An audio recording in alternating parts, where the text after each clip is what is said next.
Steve Rosenberg writes, "I will never forget that evening in 1999. At that time, I was working as a producer in the BBC's Moscow office. Suddenly, breaking news came in that Russian President Boris Yeltsin had resigned. His decision was surprising for everyone, including British journalists in Moscow. When the news broke, no other journalist was present in the office. This meant that, for the first time, I had to write and broadcast the news for the BBC myself. I remember writing, "Boris Yeltsin always said he would complete his term. Today, he told Russian citizens that he had changed his mind." This was the beginning of my career as a reporter, and at the same time, it marked the rise of Vladimir Putin as Russia's new leader. After Yeltsin's resignation, according to the Russian constitution, Prime Minister Vladimir Putin became acting president, and 3 months later, he won the presidential election. Upon leaving the Kremlin, Boris Yeltsin advised Putin, "Take care of Russia." Yeltsin's words often come to my mind, especially now, as Russia's war against Ukraine is nearing its 3rd anniversary. This is because Putin's invasion of Ukraine has had devastating consequences, particularly for Ukraine, as its cities have been heavily destroyed. 20% of its territory is under Russian control, and 10 million people have been displaced. However, Russia has also faced significant challenges. Not only has Russia suffered losses on the battlefield, but its cities and towns are now regularly targeted by drone attacks. Ukrainian forces have occupied part of Russia's Kursk region, and the Russian economy is struggling under global sanctions. I have been covering Putin since he took power almost 25 years ago. On December 31st, 1999, who would have thought that Russia's new leader would still be in power 25 years later, or that Russia would be engaged in a war against Ukraine?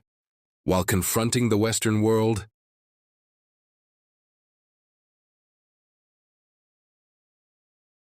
I often wonder, if Boris Yeltsin had chosen someone else instead of Putin, would history have been different? Perhaps this question is meaningless because history is full of what-ifs. One thing I can say with certainty is that over these 25 years, I have seen different faces of Putin, and I am not the only one who has observed this transformation. NATO's former chief, Lord Robertson, told me in 2023, "The Putin I met, the one with whom I established the NATO-Russia Council, is very different from the Putin we see today. The man who stood beside me in May 2002 and said that Ukraine is a sovereign and independent country, capable of making its own security decisions, is now saying that Ukraine is not a state at all." He added, "The Soviet Union was the world's 2nd superpower, but Russia cannot make such a claim, and I believe this is what hurts Putin's ego."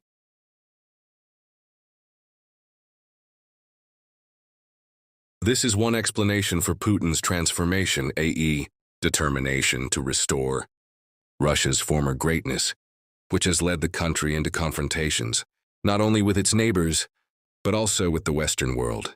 However, Russia's official stance is different.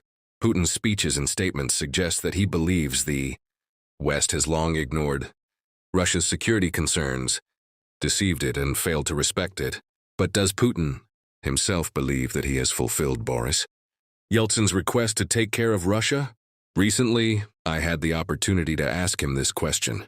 After his 4-hour press conference at the end of the year, Putin invited me to ask a question. I reminded him, "Boris Yeltsin requested you to take care of Russia. But what about the losses Russia has suffered in Ukraine? The global sanctions? Inflation?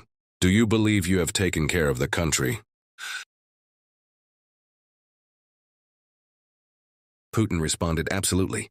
And not only have I taken care of it, but we have saved it from the brink of collapse." Putin painted a picture of Yeltsin's Russia as a nation losing its sovereignty. He blamed the West, saying Russia was being used for their purposes. However, Putin now claims he is doing everything necessary to preserve Russia's status as a sovereign and independent state. He presented himself as the guardian of Russia's sovereignty. But does he truly believe in his own narrative? I am not convinced. But this is an important question, and its answer will determine how the war in Ukraine ends and what the future holds for Russia.